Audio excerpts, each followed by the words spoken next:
There is a quiet war that rages inside of so many of us, a battle fought not with weapons, but with whispers.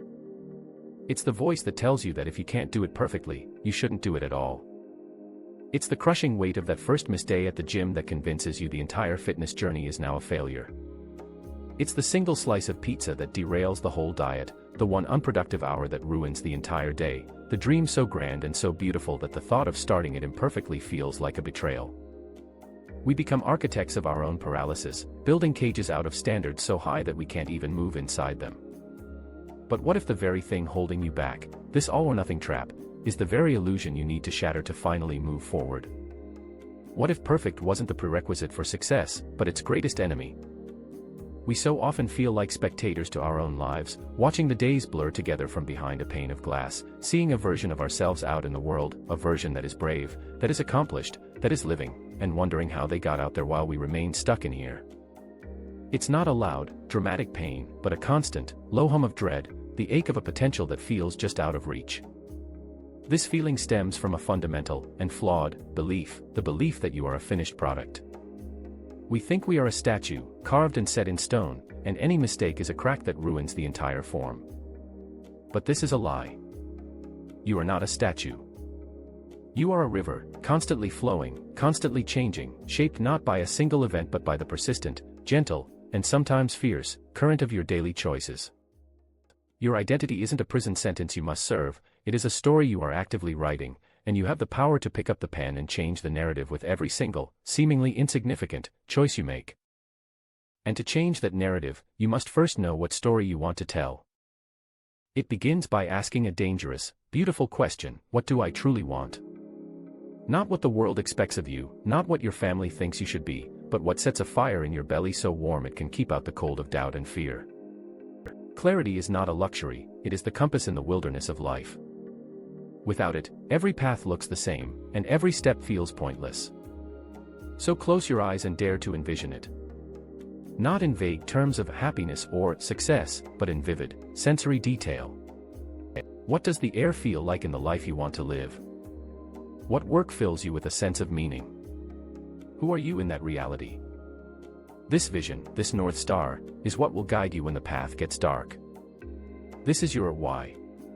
And when your why is strong enough, the how begins to reveal itself. Because a dream without a purpose is just a fantasy. But a dream anchored by a deep, personal why becomes a mission. And a mission demands discipline. Discipline is not punishment, it is the highest form of self-love. It is the promise you make to that future version of yourself. It is the daily, humble act of choosing the long-term masterpiece over the short-term gratification. It is the bridge built plank by plank, action by action, between the island of your dreams and the mainland of your current reality. This bridge is not built in a single, heroic leap. It is built on the quiet, unglamorous days. It is built on showing up for yourself when no one is watching, when you don't feel like it, especially when you don't feel like it. This is where your purpose fuels your discipline, and your discipline forges your character. And the first, and most important, plank in that bridge is imperfect action. You must start before you are ready. You must write the terrible first draft.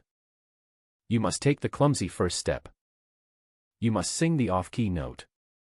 The world is not changed by those who have all the answers, but by those who are brave enough to live the questions. You will stumble. You will fall. You will face setbacks that feel like full-stop failures. This is not a sign that you are on the wrong path, it is the definitive proof that you are on the real one. Failure is not the opposite of success, it is the raw material from which success is sculpted. Every misstep is data. Every fall is a lesson in balance. The only true failure is the decision to no longer try, to remain frozen in the all-or-nothing trap, choosing nothing over the messy, beautiful, imperfect something. And in the midst of this struggle, you must cultivate the twin lights of gratitude and a learning mindset. Gratitude is not about ignoring the pain or the struggle, it is about refusing to let it is the conscious act of finding the small victories, the lessons hidden in the losses, the strength you discovered you had when you were forced to use it. It is taking a moment to be thankful for the air in your lungs, the food on your plate, the simple ability to try again tomorrow. This practice rewires your brain from a state of lack to a state of abundance. And from this place of abundance, you can see every experience, the good, the bad, the awkward, as a teacher. You stop asking, why is this happening to me, and start asking, what is this trying to teach me? This shift turns your entire life into a classroom, and every day becomes an opportunity for growth.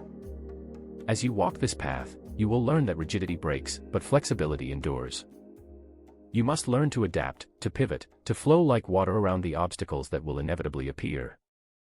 And to do this, you must learn to quiet the noise of the outside world, the opinions, the expectations, the endless scroll of curated lives, and tune into the only voice that truly matters, the quiet, steady whisper of your own intuition. It's the voice that knows your true north. It's the feeling in your gut, the knowing in your heart. That voice has been with you all along, waiting for you to stop long enough to listen. So here, at the edge of your old self and your new beginning, the trap finally springs open. You realize that the pursuit of perfect was just a cage with golden bars. The real freedom, the real power, was always in the courage to be imperfect, to be a beginner, to be a work in progress. Your journey does not require a grand, flawless launch. It only requires that you take one small, imperfect, messy, and beautiful step. And then another. The mountain is not climbed in a single bound, but with 10,000 steps. And the view from the summit is not just for the perfect, or the lucky, or the chosen. It is for the one who decided that starting imperfectly was better than not starting at all. That one is you.